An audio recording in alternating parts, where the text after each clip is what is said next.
bebidas alcohólicas italianas. ¿Qué más? Curious Withers, dadaísta y neoplasticista, vinculado a la revista Mers, ya con la tipografía Sweeters, que es esta tipografía formada a partir de línea gruesa, ya o de rectángulo, como le quieran llamar, y de círculo u óvalo, que es una tipografía neoplasticista. Y la obra más famosa es su Espantapájaros, que es un cuento dadaísta, donde las tipografías pues, se personalizan o se animalizan, ¿no? Se juegan las tipografías de manera retórica, ¿ya? ¿Qué más? Recuerden que tanto la revista Zamtum de Marinetti, recuerden que Marinetti no sale del examen, ya como la Mers tienen fotomontaje. El fotomontaje fue muy utilizado tanto por el dadaísmo como por el constructivismo, en menor grado por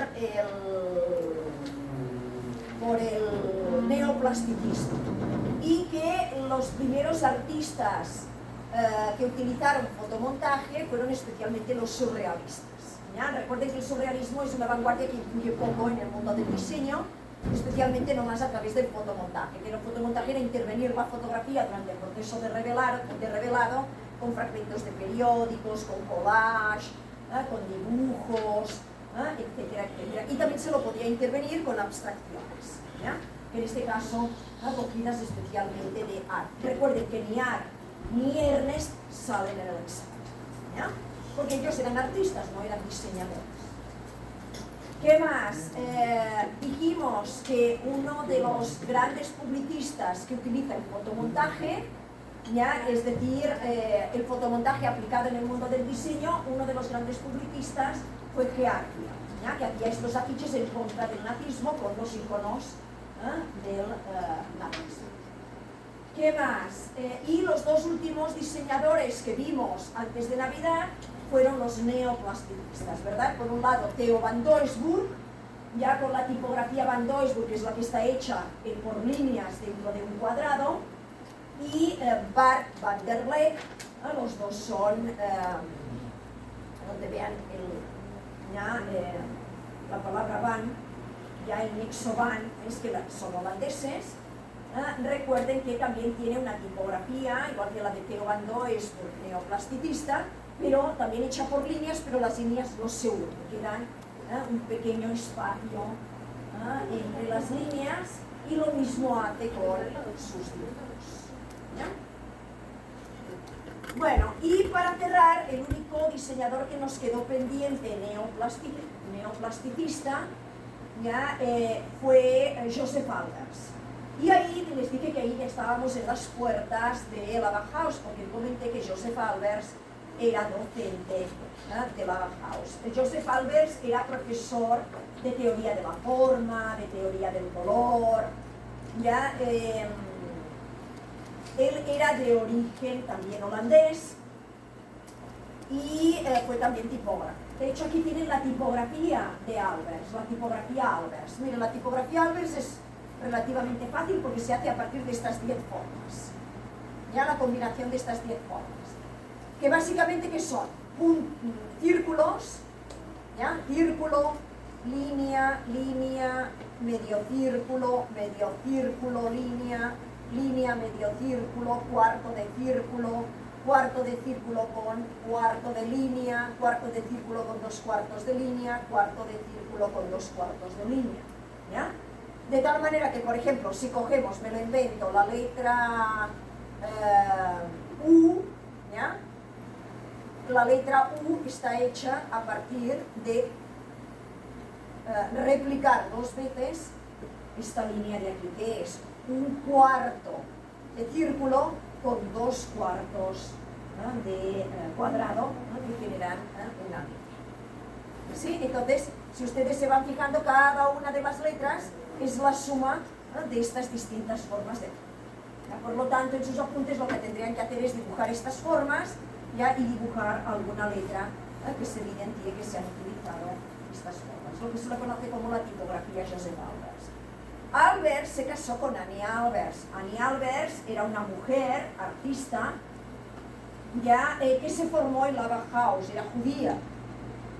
Entonces, a ver, ¿de dónde viene la Bauhaus? ¿Cuándo nace la Bauhaus? La Bauhaus se fundó en el año 1919, por lo tanto en el año 2019, ahora hace 6-7 años, este año va a cumplir 7 años atrás, se cumplió el centenario de la fundación de la Bauhaus. Ya era una escuela que nació de la falta de identidad del imperio austrohúngaro, es decir, la Alemania actual, ya que es este país centroeuropeo, que se divide entre el lado oriental y el lado occidental, el oriental de ocupación comunista y el occidental ya de tradición, digamos, más liberal.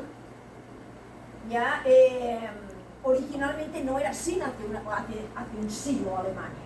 Alemania hace un siglo era el antiguo imperio austrohúngaro, que era un imperio enorme, iba prácticamente desde el Báltico hasta Croacia. ¿Ya? Ocupaba parte de los Alpes, que hoy en día son suizos, la vertiente Alemania de Suiza, toda la parte de los Alpes que hoy en día pues, le pertenece a Austria, y una parte que hoy en día le pertenece a Italia, pero que también había formado parte del antiguo imperio austrohúngaro.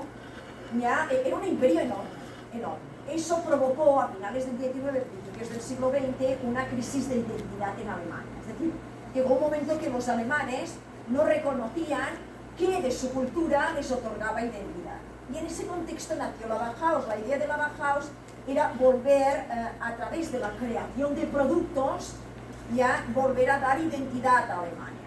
Y por lo tanto la Bauhaus originalmente era una escuela, primero de artesanías, segundo de arquitectura, tercero de arte y cuarto no de diseño gráfico sino de publicidad. ¿Ya? En ese orden de importancia que les estoy dando.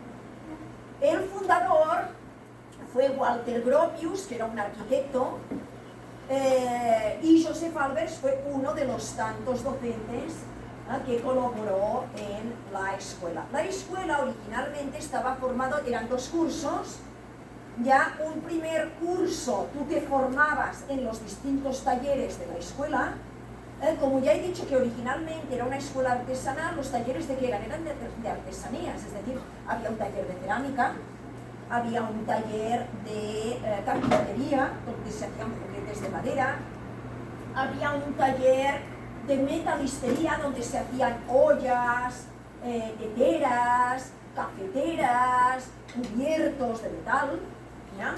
Había un taller de textiles, y había un taller de publicidad, que todo lo que hacían los alumnos en la escuela, pues ese taller se promovía en ferias, y ese taller de publicidad pues era la que publicaba, imprimía pues, los catálogos, publicaba los afiches de promoción de todos los productos que realizaban los estudiantes. Los estudios consistían en un primer año de aprender oficios en los talleres, y el segundo año te ibas directamente a trabajar en la industria. Ya la Bauhaus fue la que puso de moda las prácticas preprofesionales empresariales, ¿ok? Que ustedes tienen en su mano, ¿ya? Para nuestras áreas, ¿no? Para el área del arte, el diseño, etcétera, etcétera. Y Josef Albers ya pues fue como era holandés, ¿ya? Y las 3 vanguardias que más influenciaron en la Bauhaus fue especialmente el neoplasticismo, el constructivismo y el dadaísmo. Estas fueron las 3 ya más utilizadas. Por ejemplo, la Bauhaus no utilizó Art Nouveau. ¿Ya? Es una vanguardia que influyó en el diseño de la época, pero no en la Bauhaus, por ejemplo. ¿Ya? ¿Qué más? De hecho, la tipografía de Albers es una tipografía neoplástica. ¿Ya? ¿Fue el único profesor? No, ya veremos que hubo otros docentes, pero la mayoría o eran holandeses o eran rusos, ¿no? La gran mayoría, o alemanes mismos. La esposa de Josef Albers, Annie Albers, ya, ella era diseñadora de textiles, ¿no? Su especialidad era la elaboración de textiles acústicos. Es decir, que actuaban, se los colgaban en la pared y eran aislantes de sonido. ¿Ya? El problema de Annie Albers es que era de origen judío, Y el problema que tuvo la Bauhaus es que la Bauhaus fue una escuela politizada. Es decir, se posicionó políticamente. La mayoría de docentes de la Bauhaus eran de ideologías de izquierdas, ya, aunque se dice que, por ejemplo, Walter Gropius, el arquitecto que era el director, era más bien de ideologías de derechas. Sea como sea, fue la excusa por parte del nazismo para considerarla una escuela anti-nazi y para liquidarla, para eliminarla. Eso implicó que todos los docentes y todos los estudiantes tuvieron que huir. ¿Ya? Algunos se fueron a la Segunda Guerra Mundial, otros emigraron, algunos emigraron a Israel, otros a Estados Unidos, tuvieron que salir de Alemania, y en el caso del matrimonio Albers se exilió en Estados Unidos y de hecho ya no regresaron nunca más a Alemania. ¿Ya? Es decir, no para vivir. ¿Por qué les explico esto? Porque normalmente en América Latina consideramos la Bauhaus muy lejana, ¿ya? Como que no forma parte de nuestra identidad latinoamericana. ¿Ya? Y les cuento que Joseph Albers y Annie Albers visitaron muchísimas veces México y también llegaron a visitar Perú y quedaron enamorados, pero tremendamente enamorados, del arte prehispánico latinoamericano. Y lo que no se sabe, muy a menudo lo que no se sabe, es que muchos de los diseños de Joseph Albers y de Annie Albers cuando estaban en los Estados Unidos son de inspiración precolombina. ¿Ya? Por lo tanto, la Bauhaus no fue tan lejana de América Latina como normalmente se suele pensar.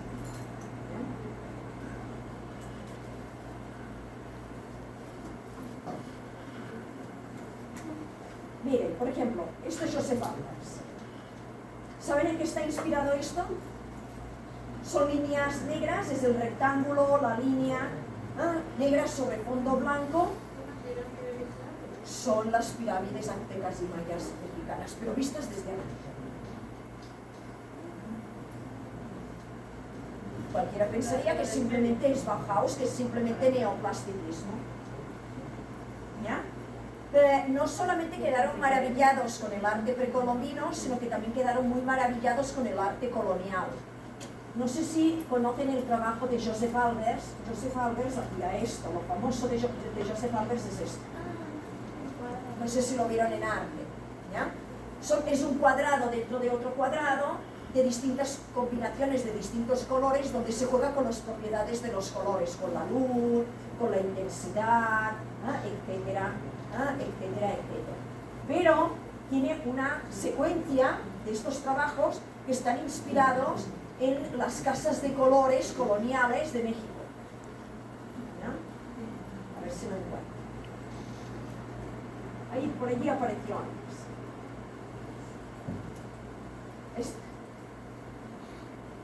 Esto es lo mismo que han visto de cuadrado sobre cuadrado sobre cuadrado, ya, pero acá inspirado en los colores de las casas coloniales mexicanas.